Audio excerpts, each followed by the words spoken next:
की उपेक्षा, उपेंद्र को उपेक्षा किसने किया? उपेंद्र जी आए उनको एमएलसी बना दिए, पार्टी ज्वाइन किए, उसी दिन उनको केंद्रीय संसदीय बोर्ड का अध्यक्ष बना दिए, एमएलसी बना दिए। उनकी उपेक्षा कहां? हाँ, ये कहिए कि उनकी स्वार्थ सिद्धि नहीं, तो स्वार्थ वहां जहां उनकी सिद्धि हो रही है वहां वो जा रहे हैं, तो जाएं, लेकिन वहां कम से कम हम आपके माध्यम से उनसे यही आग्रह करेंगे कि अब जहां जा रहे हैं वहां कुछ दिन मिले चाहे मत मिले, वहां टिके रहिए। दिल्ली का लॉ एंड ऑर्डर के बारे में कोई जानकारी है आपको? क्या जानकारी है दिल्ली के लॉ एंड ऑर्डर के बारे में? सबसे वर्स्ट लॉ एंड ऑर्डर अगर कहीं है तो आज की तारीख में दिल्ली है, जो सीधे गृह मंत्रालय के अधीन है। उपेंद्र कुशवाहा जी का बात छोड़ दीजिए, इसलिए कि वो अब हमारे साथ नहीं है, वो चले गए। तो जो चले गए वो चले गए। कल के प्रेस कॉन्फ्रेंस उन्होंने कहा कि नरेंद्र मोदी का कोई चुनौती नहीं है, आप लोगों में 8 उम्मीदवार पीएम के खड़े हो। अरे ये तो उपेंद्र कुशवाहा जी भी कई बार बदल चुके हैं, और उनका उम्मीदवार जितना उम्मीदवार वो खड़ा किए थे 2015 के 2020 के विधानसभा के चुनाव में, कई गो उम्मीदवार उनका जीता था, कई गो उम्मीदवार बिहार में जीता था। तो पहले अपना न देख ले तब दुनिया का देखें। 2024 में देश भाजपा मुक्त होगा। जदयू का भी दरवाजा उपेंद्र कुशवाहा के लिए बंद हो गया। जदयू का अरे काहे का स्कोप रहेगा? वो तो अंतिम बार आए थे, पिछली बार जब ज्वाइन किए थे, पार्टी के अंदर एक भी नेता, छोटा हो या बड़ा, एक भी नेता इस पक्ष में नहीं था कि उपेंद्र कुशवाहा जी को वापस लिया जाए। आप ही मेरा जवाब भी दे रहे हैं। आप सवाल पूछ रहे हैं कि जवाब दे रहे हैं मेरा? नहीं, आप मेरा सवाल पूछ रहे हैं हमसे कि मेरा जवाब पूछ रहे हैं? आप जवाब भी हमको बता रहे हैं कि हमको क्या जवाब देना चाहिए।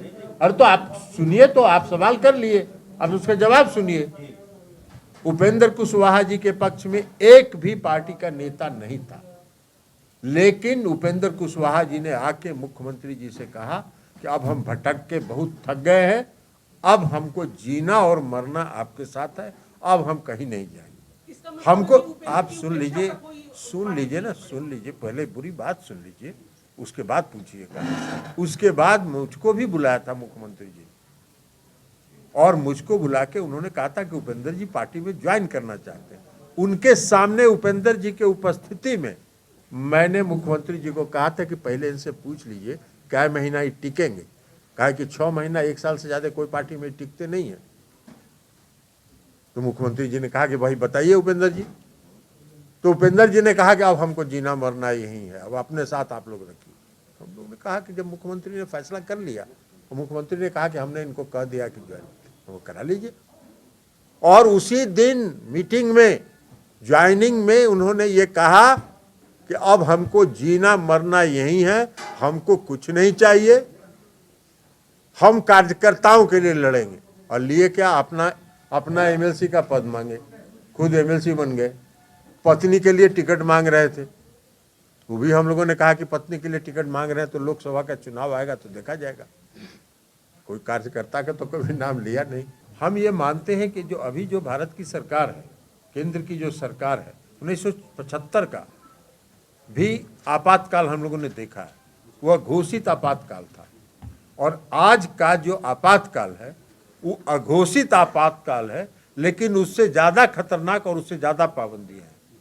कोई भी कुछ बोल नहीं सकता है। किसी को कुछ बोलने के पहले वहां से अप्रूव करवाइए, तो अप्रूव अगर नहीं होगा तो नहीं, और अगर आप बोल दीजिएगा तो आप देशद्रोही साबित हो जाइएगा। जिन लोगों को आजादी से कोई मतलब नहीं रहा है, वो आजादी का इतिहास बदल रहे हैं। तो ये सब काम हो रहा है इस देश में, और पूरे जो भारत सरकार की जो संस्थाएं हैं, उन संस्थाओं के माध्यम से लोकतंत्र चलाया जा रहा है। उन संस्थाओं के माध्यम से लोकतंत्र नहीं चलता है। लोकतंत्र में लोक की आज़ादी होती है, हमसे जुड़े रहने के लिए हमारे YouTube चैनल को सब्सक्राइब करें और नई वीडियो की नोटिफिकेशन के लिए बेल आइकॉन को दबाएं। अगर आप ये वीडियो Facebook पर देख रहे हैं तो लाइक जरूर करें और ज्यादा से ज्यादा शेयर करें। धन्यवाद।